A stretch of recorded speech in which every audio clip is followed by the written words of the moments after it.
All right, we're back. Well, that was kind of a sad ending to that video, wasn't it? It's like, oh, your life's horrible. The end. It's just a reality check, man. Yes. That's not how the world really is. People don't show each other signs and windows and become friends, and then they get married because they said things like hi. That's not how the world works, Doa. Snap out of it. That's how we started casting together, though.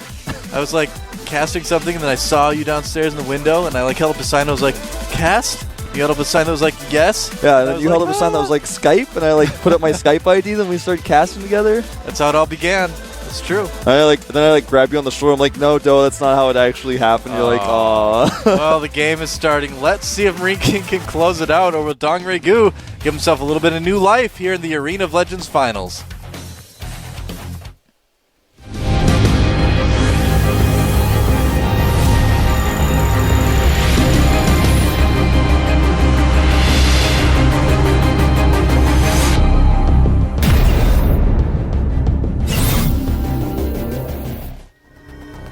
Alright guys, this could be it. If this Terran player spawning in the lower right part of DongRaeGu wins, then he will become the champion of the first ever Arena of Legends. He is MarineKing Prime.we. And up at the upper left part of the map is a Zerg player who I kind of expected to have a few more wins by this point. But right now, he is down 3-1 from the Team Complexity MVP. He is DongRaeGu. Yeah, to be honest, I would have favored DongRaeGu to win this one, and I would have actually thought that at this point he would have had more wins, but to be honest, MarineKing has just been showing that his style that he's throwing out today with a lot of heavy Hellion timing attacks that's the thing. Is just quite strong. Well, we don't really see MarineKing be such a timing-heavy player. That's the interesting thing, I think, here, is that, you know, usually MarineKing just wins by relentless aggression and just kind of out-macroing, you know, out-microing his opponent, too. But today, it's all been really crisp timings. Very different style. I don't know if DRG was really expecting to play against something like this today. You know what's interesting is that MarineKing actually has chosen not to wall off with his barracks. Oh, that is. On DongRaeGu here. You're right. He has taken a gas as well. We're probably going to see Reactor Hellion expand. Most likely. This is DongRaeGu using Hellions to control those 4 watchtowers in the middle. There's a hidden cave in that waterfall. Oh my goodness. You could like get in there. Wonder what mysteries lie behind the waterfall. Our observer today, man, he is just so good. He's finding all these little things. Yeah, he like knows what to check out. Wow. Gonna be wondering about that for the rest of the cast now. Yeah, man.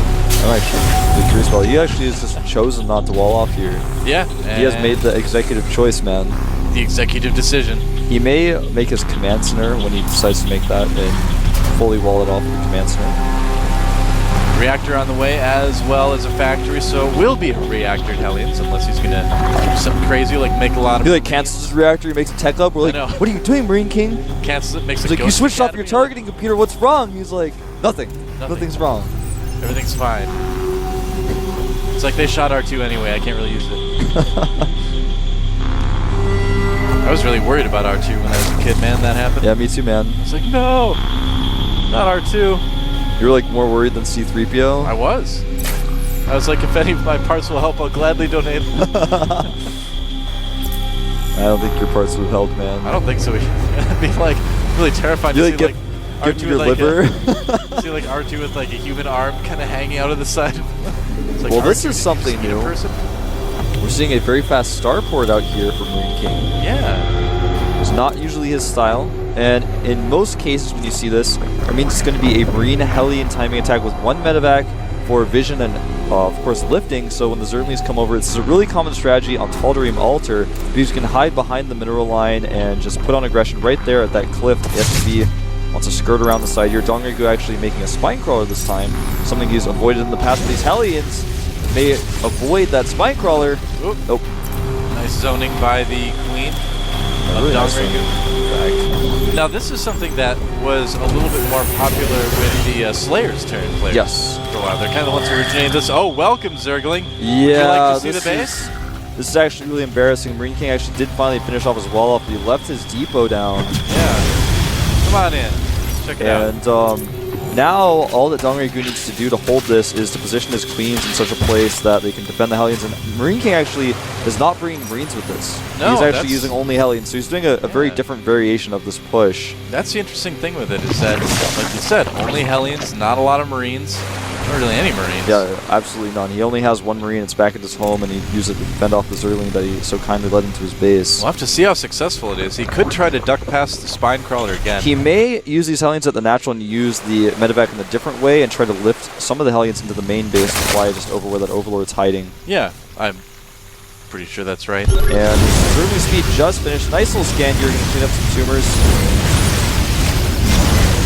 Gets a couple of those. Anything you can do to reduce the creep is nice. Oh yeah, there you go, lifting Hellions up on the high ground. He's doing this now when the Zerlings try to surround him. You can just pick the Hellions up and then use the Hellions on the low ground to fend them off. He's actually just going to attack around here. There's so many Hellions. And MarineKing is showing that even though Blue Flame is nerfed, man, Red Flame is still pretty good. That's right, when you get a million that is a lot of death coming from those Hellions of MarineKing. And killing so many Zerlings, and DongRaeGu just doesn't have an answer for this. He only has Queens, and, you know, Queens actually just don't do very well against Hellions. Yeah, he keeps having to try to reach those Spine Crawlers. More Hellions coming in from MarineKing now, and the natural can be all DongRaeGu needed to do to defend this was to kill the medevac, so I figured he would have been much more careful with his Queens in this case, but he just allowed the Hellions to be dropped, and now he's in a ton of trouble. Well, you know, MarineKing can focus down these Queens. Absolutely. And if the Zerlings try to surround, he may clean up these Hellions, but at a pretty big cost. Yeah. And in fact, he may still not even be able to finish these off. There's just so many Hellions. The micro is amazing. Look at that. Whoa. Hellions just got a little bit too low, so DongRaeGu will clean things up. He only lost 7 drones. It's not so bad, but he lost 41 Zerg. But look at this. He's about to lose some more. Yeah. And not only that, there's a Banshee coming to follow this up. Oh, man. Now, there are 2 Queens out, but it's not going to mean it's going to be easy for DongRaeGu by any stretch. He's only killed 10 drones with this attack in total, but he's killed an immense amount of Zerlings. Yeah. And of course, 4 Zerlings. So right now, the worker count is actually 31 SCVs to 28 drones. There is a lair out, but with the amount of drones that DongRaeGu has right now, he can't really support any lair tech. He can't make a Spire or anything like that. It's just not reasonable for him to do that. Yeah, he's going to have to try to rely on the Queens to hold off these Banshees. Again, he only has 2 Queens. 2 Queens is enough to hold off 1 Banshee, so if he can be in the right position with both his Queens, he'll be okay. If he is in the right position with both of his Queens, that means the Hellions are going to be in the other position killing drones. That's very true as well. And look at this, 4 Hellions coming up towards the natural as the Banshee goes around. And he is making that Spire right now. But he's starting to lose more drones in his main. The Queens are going to have to go there. Now this is pretty common for Terran to follow up Banshees with Vikings. GG! But it doesn't matter. GG and MarineKing has done it. Wow. 4-1 to take the Arena of Legends. I didn't think that game was just going to end that simply. DongRaeGu he just surrendered, man. He's like, I can't deal with this. I move my Queens. What are you going to do with your Hellions? You're going to kill all my drones up there. I guess so. He's like, this far into the game, you just have so many drone kills. You have more SCVs than I do. You have an expansion up. You're already teched. You have a starport up. What can I do? So MarineKing finding a lot of success with Hellions. Yeah, man. And you know what? DongRaeGu never made a Roach Warren. He never did. And he relied on his Queens and the Spines. And in this game for DongRaeGu, I'm really disappointed in DongRaeGu. He scouted even the starport with that Zerling. And even so, did not prepare for the medevac that was coming. It was so obvious what was coming. I mean, he saw it all, man. He knew what was going on. He just didn't prepare. He was like, I can do this with just the Spines that I've made and Queens. And MarineKing said, no, you cannot. Well, I mean, if it's almost any other Terran, he would have been able to deal with that. I mean, but MarineKing's control, his decision-making is just so good. He's in his element. He's much, much more comfortable playing at home than playing in the studio. Everybody says absolutely. Everyone in Korea will say that MarineKing is unbeatable online. Yeah. You'll ask, like, some of the best players in the GSL, and they'll be, like, afraid to play against MarineKing online. Like, in the studio, they're like, yeah, I think we could do okay. He gets a little bit nervous, but online, they're like, oh, I just can't beat him. Yeah, no one can beat him online. That's what everyone says about this guy. And I think the moment in which this game was lost was actually the one where DongRaeGu allowed all 8 Hellions to be dropped in the natural. Yeah. If he saw them coming, yeah, if you put Zerglings over there, you can just pull back. But if he pulls back, you lose a few Zerglings, but your queens, he has 3 queens. His queens can hit the medevac, and then when the medevac dies, this attack ends because he can't run past the 2 to 3 spines that you have at your natural. So if you can kill the medevac, the attack ends, and he just was not on top of the ball with that. He was not there with his Zerglings. Yeah, sure, if you put your Zerglings under the Hellions will eventually kill the Zerglings, but it allows your queens to do damage to the medevac, and eventually that's like all you need to do. That's the end game. You like kill the medevac, and then like everything resets and it goes back to a normal game. But if you allow all the Hellions to get there in a mobile environment, of course he's going to kill everything if you don't have any roaches. We really need to give MarineKing some credit, though, for being able to read his opponents so well. I mean, he knew exactly what he needed to do to beat DongRaeGu. He identified his weaknesses. He exploited them. That's how you win championships. And yeah, and he did it. He did it, man. His first GSL event. He won his first GSL event. I'm really proud of him.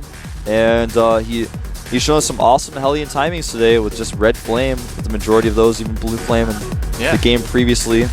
So obviously we're going to have Code A coming up here tomorrow. It's going to be Gumiho versus Curious and Oz versus Sage, a TVZ and a PvP. So make sure you tune into that. Yeah, either way, it's not going to be a mirror match Code A finals. That will be cool. Yeah. I like it.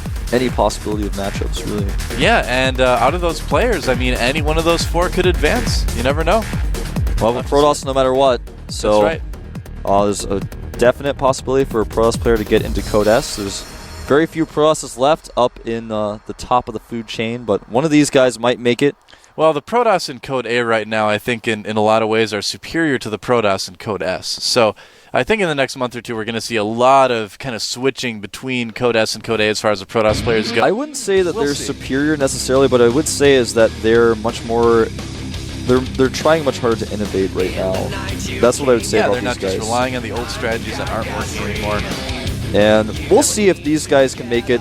I mean, these guys have done really well in Code A, but when they go up to Code S, I think that they might actually struggle so much because the Code S Terrans are so much better than the Terrans that they fought in Code A. That's true. The Terrans in Code S are actually, and everyone makes jokes about it just being like Golem, TBT, and things like that, but these Terrans are actually the most elite StarCraft players in the world right now. So anyways, guys, remember to tell your friends about the premium service. Tell your friends to go watch this. Anyone who hasn't seen this tournament, tell them, hey, if you want some more StarCraft content, get the premium service for Arena of Legends and watch it. You can follow GomTV on Twitter at GomTV. You can follow me at EpicSoulWolf. You can follow Doa at GhostOdoa. Remember to check out the mobile site, m.gomtv.net. You can watch live there on your iPhone or your iPad as well. Yeah, dudes. So again, thanks for watching. This has been the first Arena of Legends. Definitely tweet us if you liked it. I liked it. I liked it, man. It was really fun. Well, that's going to wrap it up for us. Stay tuned tomorrow for Code A. Thanks again for watching, guys. This was the Arena of Legends with Doa and Wolf. Have a great night.